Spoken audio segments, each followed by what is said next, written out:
नमस्कार दोस्तों, कैसे हैं आप? उम्मीद है अच्छे ही होंगे। दोस्तों, हमारी आज की वीडियो का टाइटल है मनुष्यता, जिसके कवि हैं मैथिली शरण गुप्त। दोस्तों, मैथिली शरण गुप्त जी का जन्म 1886 में झांसी के करीब चिरगांव में हुआ था। उनकी ये कविता मनुष्य की मनुष्यता के बारे में बहुत ही सुंदर ज्ञान देती है। मनुष्य के अंदर मनुष्यता के क्या गुण होने चाहिए, ये उन्होंने बहुत ही अच्छे तरीके से समझाया है। तो आइए दोस्तों, शुरू करते हैं उनकी कविता मनुष्यता। आइए बढ़ते हैं अपने फर्स्ट स्टैंजा की ओर। विचार लो कि मृत्यु हो न मृत्यु से डरो कभी, मरो परंतु यो मरो की याद जो करें सभी।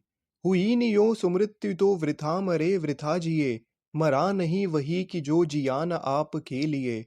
वही पशु प्रवृत्ति है कि आप ही चरे, वही मनुष्य है कि जो मनुष्य के लिए मरे। दोस्तों, इस स्टैंजा में कवि कहता है कि हमें ये जान लेना चाहिए कि मृत्यु का होना तो निश्चित है। हमें मृत्यु से नहीं डरना चाहिए। कवि कहता है कि हमें कुछ ऐसा करना चाहिए कि लोग हमें मरने के बाद भी याद रखें। जो मनुष्य दूसरों के लिए कुछ भी ना कर सके, उनका जीना और मरना दोनों ही बेकार हैं। लेकिन ऐसा मनुष्य जो अपने लिए नहीं बल्कि दूसरे के लिए जीता है, वो मरकर भी नहीं मरता, क्योंकि अपने लिए तो जानवर भी जीते हैं। कवि के अनुसार मनुष्य वही है जो दूसरे मनुष्य के लिए मरे, अर्थात जो मनुष्य दूसरों की चिंता करे, वही असली मनुष्य कहलाता है। आइए दोस्तों, अब हम अपने सेकंड स्टैंजा की ओर बढ़ते हैं। उसी उदार की कथा सरस्वती बखानती, उसी उदार से धरा कृतार्थ भाव मानती। उसी उदार की सदा सजीव कीर्ति कूचती, तथा उसी उदार को समस्त सृष्टि पूजती। अखंड आत्म भाव जो असीम विश्व में भरे, वही मनुष्य है कि जो मनुष्य के लिए मरे। दोस्तों, अपने इस स्टैंजा में कवि कहता है कि जो मनुष्य अपने पूरे जीवन में दूसरों की चिंता करता है, उस महान व्यक्ति की कथा का गुणगान सरस्वती यानी हमारी पुस्तकों में किया जाता है। पूरी धरती उस महान व्यक्ति की आभारी रहती है।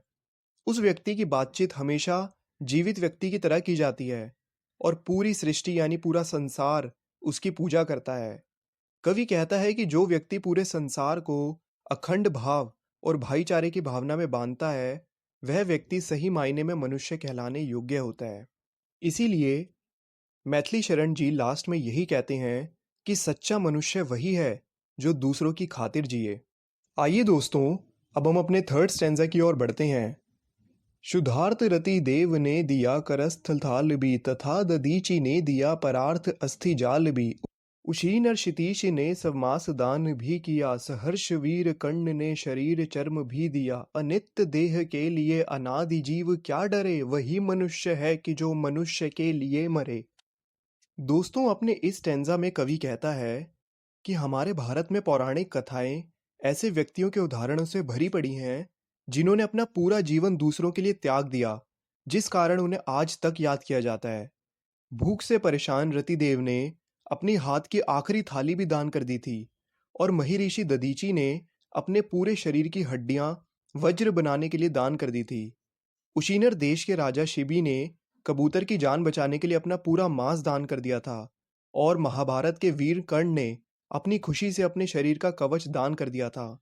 कवि कहना चाहता है कि मनुष्य इस नश्वर शरीर के लिए क्यों डरता है, क्योंकि मनुष्य वही कहलाता है जो दूसरे के लिए अपने आप को त्याग देता है।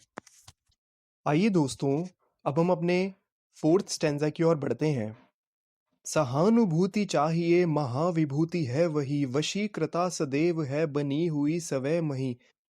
विरुद्धवाद बुद्ध का दया प्रवाह में बहा, विनीत लोक वर्ग क्या न सामने झुका रहे। आहा वही उदार है परोपकार जो करे, वही मनुष्य है कि जो मनुष्य के लिए मरे।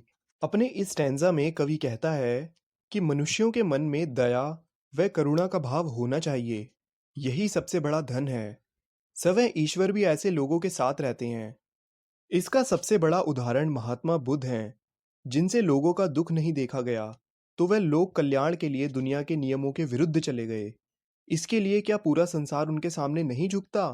अर्थात उनके दया भाव व परोपकार के कारण आज भी उनको याद किया जाता है और उनकी पूजा की जाती है। महान उसी को कहा जाता है जो परोपकार करता है। वही मनुष्य मनुष्य कहलाता है, जो मनुष्य के लिए जीता है और मरता है। आइए दोस्तों, अब हम अपने 5वें स्टैंजा की ओर बढ़ते हैं। रहो न भूल के कभी मदांध तृच्छ वृत्त में, संत जन आपको करे न गर्व चित्त में, अंत को है यहाँ त्रिलोकनाथ साथ में, दयालु दीन बंधु के बड़े विशाल हाथ हैं, अतीव भाग्यहीन है अंधेर भाव जो मरे, वही मनुष्य है कि जो मनुष्य के लिए मरे। दोस्तों, अपने इस स्टैंजा में कवि कहता है कि भूल कर भी कभी संपत्ति या यश पर घमंड नहीं करना चाहिए, यानी अपने पैसे और फेम के ऊपर। इस बात पर भी कभी गर्व नहीं करना चाहिए कि हमारे साथ हमारे अपनों का साथ है, क्योंकि कवि कहता है कि यहाँ इस दुनिया में कौन सा व्यक्ति अनाथ है। उस ईश्वर का साथ तो सबके साथ ही है। वह बहुत दयावान है, उसका हाथ सबके ऊपर रहता है। कवि कहता है कि वह व्यक्ति भाग्यहीन है जो इस प्रकार का उतावलापन रखता है, क्योंकि मनुष्य वही कहलाता है जो इन सब चीज़ों के ऊपर उठकर सोचता है। आइए दोस्तों, अब हम अपने छठे स्टैंजा की ओर बढ़ते हैं। अनंत अंतरिक्ष में अनंत देव हैं खड़े, समक्ष ही स्वभाव जो बढ़ा रहे बड़े बड़े, परस्परावलंब से उठो तथा बढ़ो सभी, अभी अमृत अंक में अपंग हो चढ़ो सभी, रहो न यूं कि एक से न काम और का सरे, वही मनुष्य है कि जो मनुष्य के लिए मरे।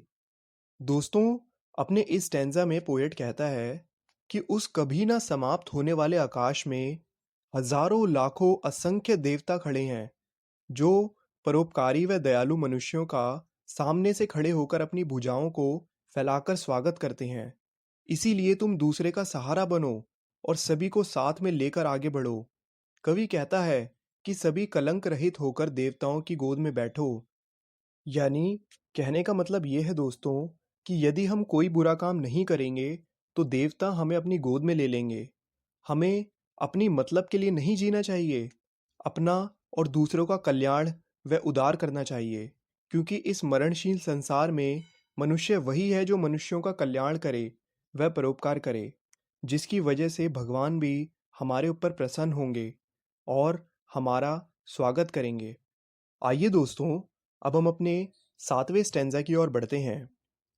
मनुष्य मात्र बंधु है यही बड़ा विवेक है, पुराण पुरुष संव्यभू पिता प्रसिद्ध एक है, फलानुसार कर्म के अवश्य ब्राह्म वेद है, परंतु अंतरैक्य में प्रमाण भूत वेद है। अनर्थ है कि बंधु ही न बंधु की व्यथा हरे, वही मनुष्य है कि जो मनुष्य के लिए मरे।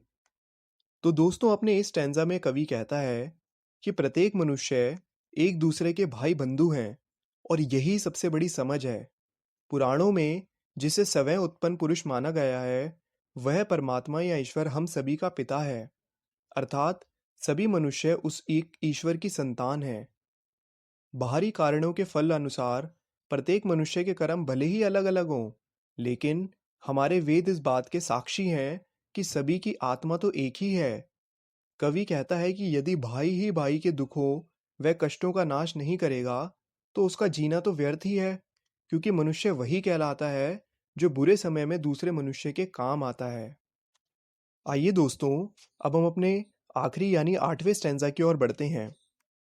चलो अभिष्ट मार्ग में सहर्ष खेलते हुए, विपत्ति विघ्न जो पड़े उन्हें ढकेलते हुए, घटे न हेल मेल हाँ बढ़े न भिन्नता कभी, अतर्क एक पंथ के सतर्क पंथ हो सभी, तभी समर्थ भाव है कि तारता हुआ तरे, वही मनुष्य है कि जो मनुष्य के लिए मरे। दोस्तों, अपने इस स्टैंजा में कवि कहता है कि मनुष्य को अपनी इच्छा से चुने हुए मार्ग में खुशी खुशी चलना चाहिए। रास्ते में कोई भी संकट या बाधाएं आए, उन्हें हटाते चले जाना चाहिए। मनुष्य को ये ध्यान रखना चाहिए कि हमारी आपसी समझ ना बिगड़े और भेदभाव ना बढ़े। बिना किसी तर्क वितर्क के सभी को एक साथ लेकर आगे बढ़ना चाहिए। कवि कहते हैं कि जब हम साथ मिलकर एक दूसरे के दुखों को दूर करते हुए आगे बढ़ेंगे, तभी हमारे जीवन की सार्थकता सिद्ध होगी। यानी सच्चा मनुष्य वही है जो दूसरों की खातिर जिए। तो दोस्तों, यहाँ पर हमारी इस पोयम का एक्सप्लेनेशन भी खत्म होता है। उम्मीद है दोस्तों आपको इसका एक्सप्लेनेशन समझ में आ गया होगा। आपसे मिलेंगे अगली वीडियो में, तब तक के लिए देखते रहिए खेल खेल में ज्ञान। Okay, thank you.